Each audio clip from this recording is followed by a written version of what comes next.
Bismillahirrahmanirrahim. Assalamu alaikum. Professor Shoaib Anwar in just front of you. Unit है inorganic chemistry का number 3 transition elements. एक important unit है. UHS के syllabus के अंदर इससे नॉर्मली 2 सवाल आते हैं. ठीक है, लास्ट ईयर 2019 में भी 2 क्वेश्चन थे तो, और वो 2 क्वेश्चन सिंपल थे. बट इसके अंदर थोड़ा सा question beyond the level, like information से थोड़ा सा क्वेश्चन ऊपर लेवल का आ जाता है. Like general electronic configuration of transition elements, जो कि हमारे एफएससी के लेवल के अंदर बच्चों को कम ही पढ़ाई जाती है. इसके अलावा प्राइमरी वैलेंसी और सेकेंडरी वैलेंसी का कॉन्सेप्ट है जो कि चंद बच्चे ही जानते हैं. तो इस तरह के चंद एक ऐसे क्वेश्चंस हैं, कॉम्प्लेक्सिस से ज्योमेट्री, ज्योमेट्री से कॉम्प्लेक्स, कॉम्प्लेक्स से हाइब्रिडाइजेशन, हाइब्रिडाइजेशन से ज्योमेट्री, इस तरह की चीज़ें. कब टेट्राहेड्रल होनी है, कब स्क्वायर प्लेनर होनी है, नॉमेनक्लेचर के हवाले से क्वेश्चन आना है या नहीं आना. Some sort of these things are commonly asked in exams and specially electronic configuration से क्वेश्चन पूछा जाता है. तो अभी मैं क्या करने जा रहा हूं, मैं सबसे पहले तो आपको इस यूनिट के आउटलाइन के बारे में बताता हूं जो यूएचएस के सिलेबस के अकॉर्डिंगली आप लोगों को पढ़नी है. इसमें इलेक्ट्रॉनिक कॉन्फ़िगरेशन पढ़ाई जाएगी. कॉम्प्लेक्सिस के अंदर वेरिएबल ऑक्सीडेशन स्टेट्स का जिक्र होगा. एज ए कैटलिस्ट कैसे यूज होती है ट्रांजिशन मेटल्स, कॉम्प्लेक्सिस कैसे बनते हैं, कॉम्प्लेक्सिस के क्वेश्चंस क्या क्या आएंगे वो सारे आपके साथ शेयर करूंगा. And colour of the transition complexes is another question. And last but not the least, geometry and isomerism of the complexes. Coordination number ज्यादातर 4 to 6 को कवर अप करते हुए स्टार्ट करते हैं. सबसे पहले तो ये इंफॉर्मेशन आपके पास होनी चाहिए, जैसा कि हम लोग पहले पढ़ चुके हैं कि 2 टाइप ऑफ एलिमेंट्स में पीरियोडिक टेबल को डिवाइड किया जाता है मेजर. एक नॉर्मल एलिमेंट्स हैं, दूसरे ट्रांजिशन एलिमेंट्स हैं. बात नॉर्मल एलिमेंट्स की पहले हो चुकी है, एस ब्लॉक और पी ब्लॉक की बात कर रहा हूं. अब बात स्टार्ट हो रही है ट्रांजिशन एलिमेंट्स की. ट्रांजिशन एलिमेंट्स का सबसे पहला क्वेश्चन आपको पता होना चाहिए कि ट्रांजिशन एलिमेंट्स की टोटल तादाद, नंबर कितना है. तो ये नंबर याद रख लीजिएगा 65, यानी कि मैं कह दूं मोर देन 60. तो मोर देन 60 ट्रांजिशन एलिमेंट्स हैं और एग्जैक्ट नंबर ये आपके सामने मैंने शो कर दिया 65. स्प्लिट कर देते हैं 2 के अंदर, एक डी ब्लॉक एलिमेंट्स और एक एफ ब्लॉक एलिमेंट्स. जैसा कि आप लोग जानते हो डी ब्लॉक एलिमेंट्स को बोला जाता है आउटर ट्रांजिशन एलिमेंट्स. बड़े अंदर है लेकिन कहलाएंगे आउटर ट्रांजिशन एलिमेंट्स. इसकी रीजन भी आपको मैंने बताई हुई है पीरियड्स वाला यूनिट में. और एफ ब्लॉक एलिमेंट्स को कहा जाता है आउटर ट्रांजिशन एलिमेंट्स. इनको आउटर और इनर कहने की वजह जानते ही आप लोग, नहीं जानते दोबारा बता देता हूं, डोंट वरी. टोटल नंबर मत भूलिएगा पहले. 37 is the number for D block and 28 is the number for F block. 4 series में डिवाइड किए जाते हैं डी ब्लॉक एलिमेंट्स. आपके सामने मौजूद है 3D series, 4D series, 5D series and 6D series. Number of the elements in series के अंदर अब आप लोगों ने भूलने नहीं है, 10 in each, 3D, 4D and 5D. तो टोटल बने हमारे पास 30. ये फर्स्ट 3 सीरीज के और रिमेनिंग 6D सीरीज के अंदर पड़े हुए 7 एलिमेंट्स. तो टोटल कुल मिलाकर बात होगी 37 elements in D block elements. और यहां पर देखें लेंथेनाइड्स एंड एक्टेनाइड्स. लेंथेनाइड्स को 4F सीरीज कहते हैं, एक्टेनाइड्स को 5F सीरीज कहते हैं. दोनों में टोटल 14 एलिमेंट्स हैं. और ये एक इंपॉर्टेंट चीज जो मैंने आपको बताई है, इसमें अगला पेपर में क्वेश्चन क्या आ सकता है, खुद पूछ सकता है कि 3D सीरीज के एलिमेंट्स की रेंज, स्कैंडियम 21 से जिंक 30 तक जाते हैं. 4D सीरीज में यट्रियम 39 से कैडमियम 48 तक जाते हैं. और ये लेंथेनम 57 से मर्करी 80 तक. और आखिर में रोफनियम और सीएन तक जो है वो 7 एलिमेंट्स के इंक्लूजन में आते हैं.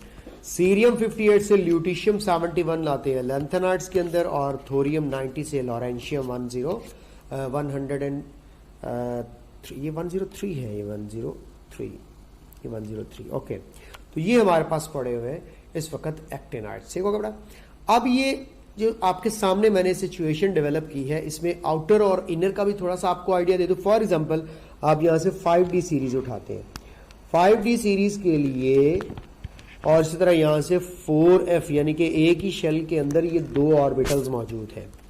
मैंने इनको ऊपर नीचे इसलिए लिखा क्योंकि मुझे इनको इनकी N+L वैल्यू की बेस पर अरेंज करना होता है, लो टू हाई एनर्जी. आपको पता है जिसकी n+l वैल्यू लो होती है वो लो एनर्जी का होता है, जिसकी n+l वैल्यू हाई होती है वो हाई एनर्जी का होता है। 4f के लिए अगर n+l वैल्यू चेक करें तो n की वैल्यू तो 4 नजर आ रही है। f के लिए l वैल्यू आप लोग जानते हैं 3, तो सम करने पर बनी 7 वैल्यू। इसी तरह 5d की बात करता हूं। 5d में n वैल्यू आपको लिखी हुई दिख रही है, आप कहेंगे सर बिल्कुल 5 नजर आ रहा है और d के लिए l वैल्यू 2 होती है, तो सम करने पर ये भी बना 7। जब दो ऑर्बिटल्स की n+l वैल्यू सेम हो जाती है तो फिर n वैल्यू डिसाइड करती है क्राइटेरिया किसको लो एनर्जी का होना है और किसको हाई एनर्जी का होना है। तो बेटा आपके सामने देखें कि आपको 5d दिखेगा लो एनर्जी, 5d दिखेगा हाई एनर्जी पे, ये हाई एनर्जी ऑर्बिटल है और आप लोग जानते हैं कि हाई एनर्जी में हमेशा बाद में इलेक्ट्रॉन्स जाते हैं और हाई एनर्जी ऑर्बिटल हमेशा आउटर ऑर्बिटल होता है। और दूसरी तरफ देख ले 4f, इस वक्त आप लोगों के पास लो n+l वैल्यू की बेस पर लो एनर्जी का होगा। लो एनर्जी का ऑर्बिटल हमेशा इनर होता है और इनर ऑर्बिटल होने की वजह से इन एलिमेंट्स को भी इनर ट्रांजिशन एलिमेंट्स का नाम दिया जाता है। इनमें ऑर्बिटल्स में इलेक्ट्रॉन्स हमेशा पहले फिल होंगे, बाद में जो है वो डी के अंदर जाएंगे। तो इसका मतलब कोई आपसे पूछे 5d और 6d सीरीज के अंदर इलेक्ट्रॉन की फिलिंग पहले 5d में होगी या 4f में, तो आपका आंसर होना चाहिए कि 5d बाद में फिल होगा, 4f पहले फिल होगा। तो 4f की लो एनर्जी है और 5d की हाई एनर्जी है। ये जो दो बातें आप लोगों के सामने मैंने शेयर की हैं, ये कोई मुश्किल बातें नहीं है, कोई मुश्किल चीजें नहीं है, ये आपको बड़े अच्छे तरीके से पता है। अब आपको थोड़ा सा डिस्प्ले ना दे दो इन ट्रांजिशन एलिमेंट्स का। ये देखें आपके सामने स्कैंडियम से जिंक या ट्रियम से कैडमियम मिलाकर के कुल बने ये 10 और ये भी 10। उसके बाद लेंथनम से मरकरी और एक्टिनम से जो है वो हमारे पास Cn तक ये मौजूद है एलिमेंट्स। ये आप लोगों ने एक बात जहन में रख लेनी है अच्छे तरीके से कि लेंथेनाइड्स और एक्टिनाइड्स दोनों के अगर आप यहां से काउंट करें तो ये टोटल 14 एलिमेंट्स बनते हैं जो कि लेंथेनाइड्स और एक्टिनाइड्स के अंदर इंक्लूड किए जाते हैं। कोई आपसे पूछे, क्वेश्चन पूछे कि डी ब्लॉक एलिमेंट्स कौन से दो ग्रुप्स के दरमियान फिट हैं, तो ग्रुप 2a और ग्रुप 3a के दरमियान एग्जिस्ट करते हैं डी ब्लॉक एलिमेंट्स। एक तो ये एमसीक्यू आ सकता है। अगर वो 2a और 3a ना कहे, वैसे नंबरिंग पूछे, तो आपको पता है सेकंड ग्रुप और 13 ग्रुप बनता है ये। तो सेकंड और 13 ग्रुप के दरमियान में ये आपको मिल रहे हैं ग्रुप नंबर 3 से ग्रुप नंबर 12 तक transition elements. Now I don't want you people to forget about this story कि 3rd से लेकर 12th in between second and 13th group you will find D block elements. और ये ऐसे कह सकते हैं कि सेकंड ए और थर्ड ए के दरमियान मौजूद एलिमेंट्स को ऑफ कोर्स डी ब्लॉक के अंदर इंक्लूड किया जाता है। देखिए वही बात जो मैं आपके साथ शेयर कर रहा था, एस ब्लॉक और बी ब्लॉक के दरमियान में डी ब्लॉक है। तो ये सारी बातें आप लोगों के साथ डिस्कस हो चुकी हैं, आप लोगों को इसका आइडिया है। तो आइए ज़रा मेन चीज़ की तरफ चलते हैं जो कि एक टिपिकल और नॉन टिपिकल ट्रांजिशन एलिमेंट्स के अंदर एक डिफरेंस है, उसके हवाले से जो है वो थोड़ी सी आपसे बात करनी है मैंने। तो मैं सबसे पहले तो आप लोगों को ये बता दूं कि यहाँ पे मुझे थोड़ी सी इसके अंदर चेंजिंग्स करनी है। ओके लो जी, अब ज़रा स्टार्ट करें हम लोग। Non typical and typical transition elements, चंद एक डिफरेंसेस है, आपने जेहन में रख लेने हैं। मैं एट द एंड बात को सिंप्लीफाई करूंगा। जो कि पार्शली फिल्ड डी ऑर्बिटल नहीं रखते, कब? या तो अपनी एलिमेंटल स्टेट में या अपनी किसी भी आयोनिक स्टेट में, यानी कि एलिमेंटल स्टेट या आयोनिक स्टेट में पार्शली फिल्ड डी ऑर्बिटल होना चाहिए, यानी कि अनपेड इलेक्ट्रॉन्स मौजूद होने चाहिए, तो हमारे पास इंक्लूड किए जाते हैं टिपिकल में। तो ये देखिए they have partially filled d orbital either as element और in any of their ionic state. अक्सर बच्चे कहते हैं सर कि क्या एलिमेंटल फॉर्म में हो और आयोनिक में ना हो तो टिपिकल कहलाएगा? मैं क्लियर कह दूं कि एलिमेंटल फॉर्म या अपनी किसी आयोनिक स्टेट, दोनों में अनपेड इलेक्ट्रॉन्स या पार्शली फिल्ड डी ऑर्बिटल का होना जरूरी है। अगर एलिमेंटल फॉर्म में है मगर आयोनिक फॉर्म में नहीं है तो वो नॉन टिपिकल में चला जाएगा। ठीक है, तो एलिमेंटल फॉर्म और आयोनिक स्टेट दोनों चीजें इसके अंदर जो है वो इंक्लूड होती हैं। ये ज्यादातर मोस्ट ऑफ द केसेस पर ये चीज एप्लीकेबल होती है। तो ये कहलाते हैं टिपिकल और नॉन टिपिकल। इसमें ग्रुप 2b और ग्रुप 3b इंक्लूड होते हैं। ग्रुप 2b के अंदर आप लोगों को पता है कि जिंक, कैडमियम और मरकरी इंक्लूडेड है। ग्रुप 3b के अंदर आपको पता है स्कैंडियम, यट्रियम और लेंथेनम मौजूद है। ये ग्रुप 3b के नॉन टिपिकल ट्रांजिशन एलिमेंट्स हैं। इधर आ जाते हैं तो elements of group 3b to हमारे पास चले जाते हैं 8b। अब ये देखें, ये 3b जो है वो इसके अंदर हम लोग एज सच अगर इंक्लूड ना करें तो ज़्यादा बेटर होगा, क्योंकि याद रख लीजिएगा ग्रुप 2b और 3b के नॉन टिपिकल है। तो मैं कह देता हूं कि 1b को शामिल कर लो और 3b के बाद वाले सारे जो है वो 8b तक वो आपको ऑफ कोर्स रेफरेंस में मिलेंगे टिपिकल ट्रांजिशन एलिमेंट्स के अंदर, ठीक है। तो ग्रुप 2b और 3b को एक्सक्लूड कर दिया जाता है, यहाँ से भी मैं इसको जो है वो एक्सक्लूड कर देता हूँ, ठीक है। तो आप लोग यूं कह लो कि ग्रुप 2b और 3b को एक्सक्लूड करते हुए 1b से लेकर 8b तक के एलिमेंट्स को क्या बोलेंगे, टिपिकल ट्रांजिशन एलिमेंट्स। तो मैं इसको क्लियर कर रहा हूँ, समझ आ गई बात की। अगली बात, दे show non variable oxidation states. देखिए आपके सामने जिंक, कैडमियम, मरकरी की वेरिएबल ऑक्सीडेशन स्टेट नहीं है, लेकिन इनकी वेरिएबल ऑक्सीडेशन स्टेट होती है। ये डायमैग्नेटिक इन नेचर होते हैं, ये पैरामैग्नेटिक इन नेचर होते हैं। ये कलर्ड कंपाउंड शो नहीं करते, ये कलर्ड कंपाउंड शो करते हैं। कोई आपसे शॉर्टकट में पूछे कि टिपिकल ट्रांजिशन एलिमेंट्स की मेन प्रॉपर्टीज बताओ, तो ये देखो ये लिखी हुई है, वेरिएबल ऑक्सीडेशन स्टेट, उसके अलावा पैरामैग्नेटिक यानी कि अनपेयर्ड इलेक्ट्रॉन्स, ये सबसे इंपॉर्टेंट चीज है, अनपेयर्ड इलेक्ट्रॉन्स होने चाहिए डी ऑर्बिटल में, और कलर। तो ये चंद एक वो टिपिकल प्रॉपर्टीज हैं जो कि हम लोग कहते हैं कि ज्यादातर ट्रांजिशन एलिमेंट्स जो है वो शो करते हैं और उनको शो करनी चाहिए। एक तो इनके पास जो है वो पार्शियली फिल्ड डी ऑर्बिटल होता है इनकी एलिमेंटल फॉर्म या आयनिक फॉर्म के अंदर, फिर ये वेरिएबल ऑक्सीडेशन स्टेट शो करते हैं, फिर ये कलर्स शो करते हैं। और थोड़ा सा मैं और बात करूं पैरामैग्नेटिज्म और स्पेसिफाइड कर दूं तो ये प्रेफर करते हैं कॉम्प्लेक्स फॉर्मेशन।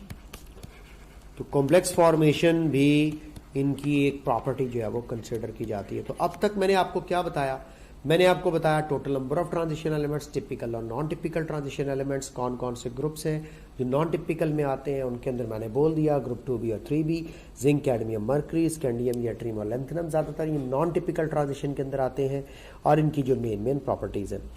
इलेक्ट्रॉनिक कॉन्फ़िगरेशन सबसे इंपॉर्टेंट टॉपिक, यानी कि यूं समझ लो कि ट्रांजिशन एलिमेंट्स का मेन करता धरता ये ट्रांजिशन एलिमेंट्स की इलेक्ट्रॉनिक कॉन्फ़िगरेशन है। ये हमारे सिलेबस में फर्स्ट सीरीज जो है वो 3D सीरीज जिसको कहते हैं स्कैंडियम से जिंक तक मौजूद है। यहाँ पे मैं बच्चों को एक बात जरूर बताता हूँ, तो आप लोगों को भी बता दूं, कोई आपसे अगर ये कहे कि एक ट्रांजिशन एलिमेंट की वैलेंस शेल इलेक्ट्रॉनिक कॉन्फ़िगरेशन कैसी होगी, तो वैलेंस शेल की इलेक्ट्रॉनिक कॉन्फ़िगरेशन आप लोगों को बड़ी तवज्जो से समझनी है। मैं एक जनरल कॉन्फ़िगरेशन लिख रहा हूं, वो आप लोगों ने याद रख लेना है कि ये जनरल कॉन्फ़िगरेशन है, ये रूल हर जगह पे अप्लाई होगा, जनरल कॉन्फ़िगरेशन। अगर आप एक ही पीरियड के अलोंग चल रहे हैं, उसमें चारों के चारों ब्लॉक्स के एलिमेंट्स आ गए हैं, तो उस पीरियड के जो साथ प्रिंसिपल क्वांटम नंबर अटैच होता है, उस प्रिंसिपल क्वांटम नंबर के साथ एस किस नंबर के साथ आएगा, डी किस नंबर के साथ आएगा, एफ किस नंबर के साथ आएगा और पी किस नंबर के साथ आएगा, और इवन उनका सीक्वेंस ऑफ द एनर्जी भी आपको बताता हूं। जो प्रिंसिपल क्वांटम नंबर है एस के साथ एस एच वही वैल्यू रखी जाएगी। अगर डी के साथ ये कोई वैल्यू आएगी तो याद रख लीजिएगा एक माइनस करके आएगी, n-1d, भूलिएगा मत, n-1d इंक्लूड होगा ये, okay.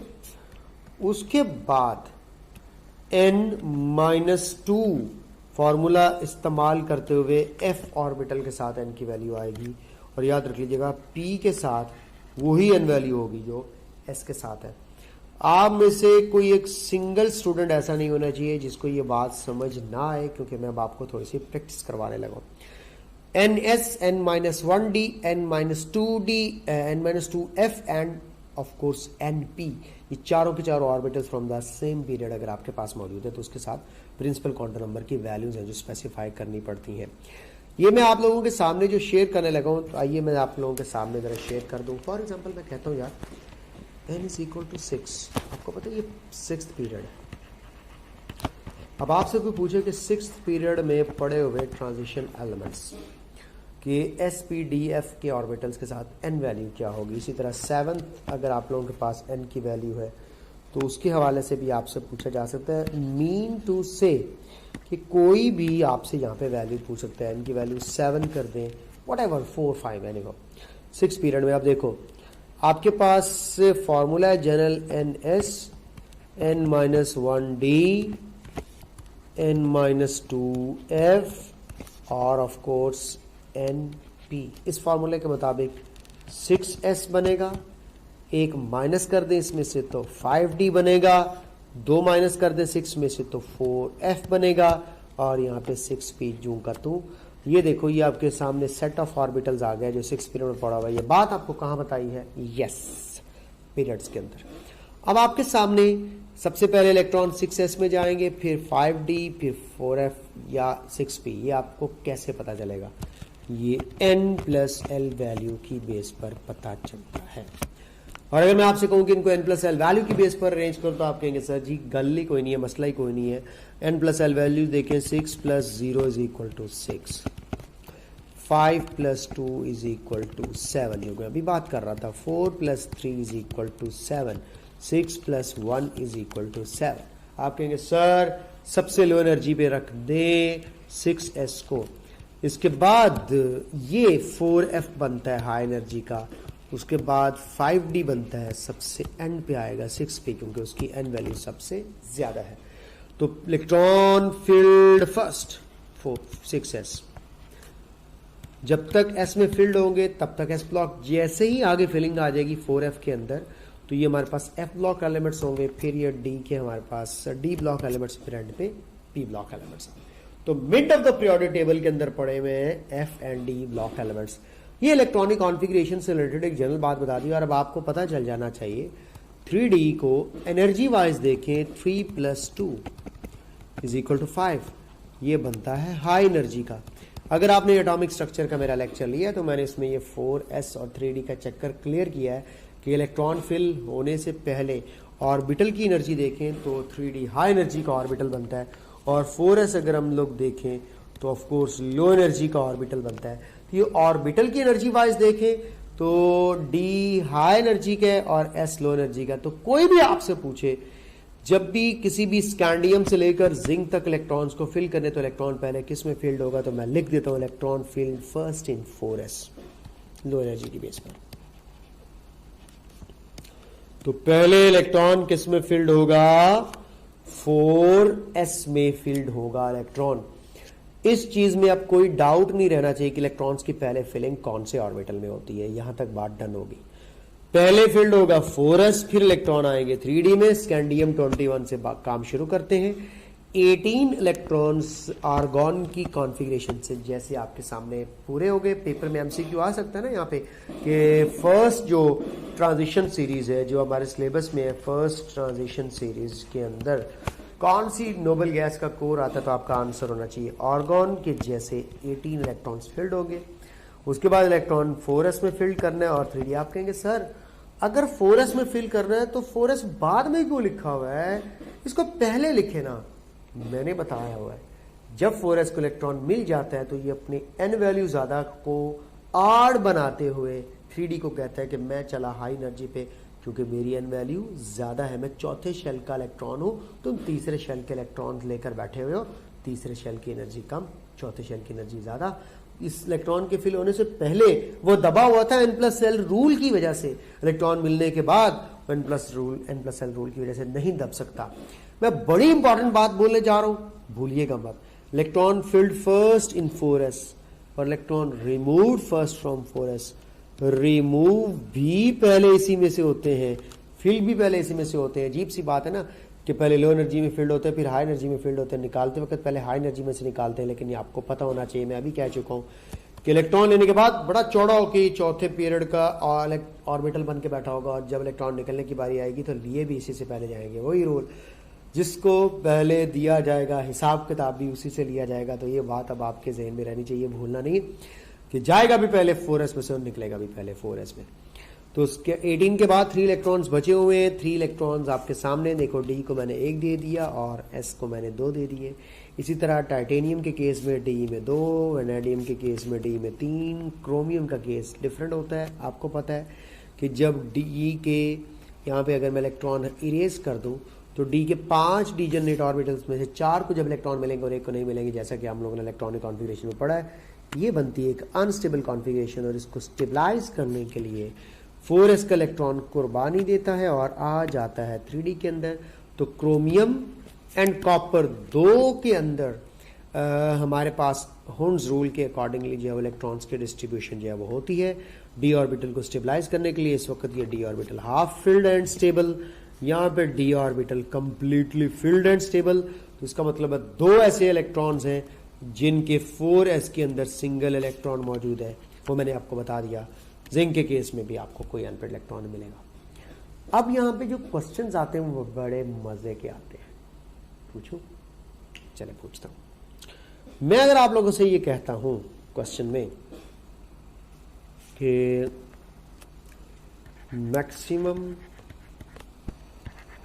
Number of unpaired electrons in 3D member, इसी तरह ये मिनिमम नंबर के साथ भी क्वेश्चन आ सकता है। Number of unpaired electrons in 3D member. क्या मैंने यहाँ पे डी या एस ऑर्बिटल स्पेसिफाई किया? नहीं। मैंने जब वैलेंस ऑर्बिटल्स की बात करनी तो आपने एस और पी वाले, एस और डी वाले सारे इंक्लूड कर लेने इसमें। अब आप कहें कि सर देखें minimum number of unpaired electrons में किसको सेलेक्ट करूं? आप कहेंगे सर मेरे ज़हन में तो स्कैंडियम आ रहा है। मैं कहूँगा नहीं, कॉपर भी आना चाहिए। क्यों? कॉपर का भी एक अनपेड इलेक्ट्रॉन है लेकिन पड़ा एस में है। स्कैंडियम का एक अनपेड इलेक्ट्रॉन है लेकिन पड़ा डी में। अगर डी स्पेसिफाई कर दे तो फिर स्कैंडियम ही आंसर होगा। तो मैं क्योंकि ट्रांजिशन एलिमेंट्स पढ़ा रहा हूं तो मैं डी को ही फोकस करूंगा।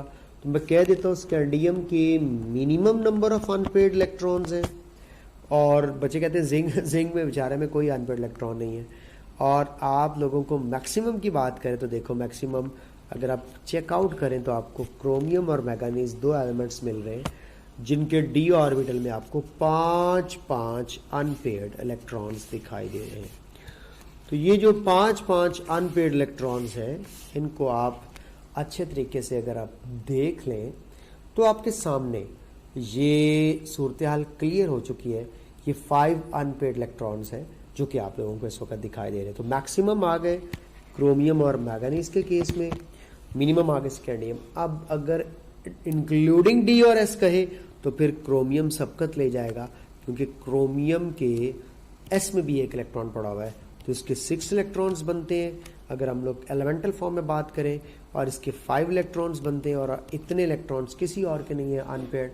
तो ये आप लोगों के पास पेपर में सवाल पूछ सकता है।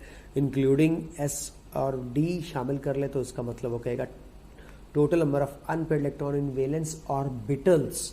और अगर आपसे कहता है कि total number of unpaired electron in D orbital तो फिर सिर्फ डी को देखना, डी ऑर्बिटल कहे डी को देखना, वैलेंस ऑर्बिटल्स कह दे तो डी के साथ साथ एस को भी इंक्लूड करना। तो ये बात थी जो बड़ी इंपॉर्टेंट मैं आपको इलेक्ट्रॉनिक कॉन्फ़िगरेशन से रिलेटेड समझाना चाह रहा था, बताना चाह रहा था। उम्मीद है आपको ये बात समझ आई होगी। इस वीडियो को इलेक्ट्रॉनिक कॉन्फ़िगरेशन के इस पॉइंट पर स्टॉप करते हुए आपको नोबल गैस का कोर बता दिया, क्रोमियम और कॉपर की एक्सेप्शन बता दी, मैक्सिमम और मिनिमम अनपेयर्ड इलेक्ट्रॉन डी के बता दिए, टोटल भी बता दिए। जैसा कि अब आपसे टोटल कहे तो आप क्रोमियम को सिलेक्ट करोगे, डी के कहे क्रोमियम और मैंगनीज को सिलेक्ट करोगे, मिनिमम में स्कैंडियम डी कहे, और अगर ओवरऑल कहे तो स्कैंडियम के साथ कॉपर को भी शामिल कर देना। और कौन से 2 एलिमेंट्स हैं जिनके एस में अनपेयर्ड इलेक्ट्रॉन है वो हमारे पास क्रोमियम और कॉपर बनते हैं। तो ये सारी बातें जो आपसे इलेक्ट्रॉनिक कॉन्फ़िगरेशन से रिलेटेड, और इलेक्ट्रॉन पहले फिल किस में होना है 4s में, रिमूव भी किस में से होना है 4s में से होना है, ये सारी प्रॉपर्टीज मैंने डिस्कस कर दी। अब नेक्स्ट लेक्चर में आप लोगों के लिए रिकॉर्ड करूंगा इलेक्ट्रॉनिक कॉन्फ़िगरेशन के बाद ऑक्सीडेशन स्टेट्स के हवाले से। तो काइंडली वॉच कीजिएगा next video for the oxidation state topic. खुदा हाफिज़।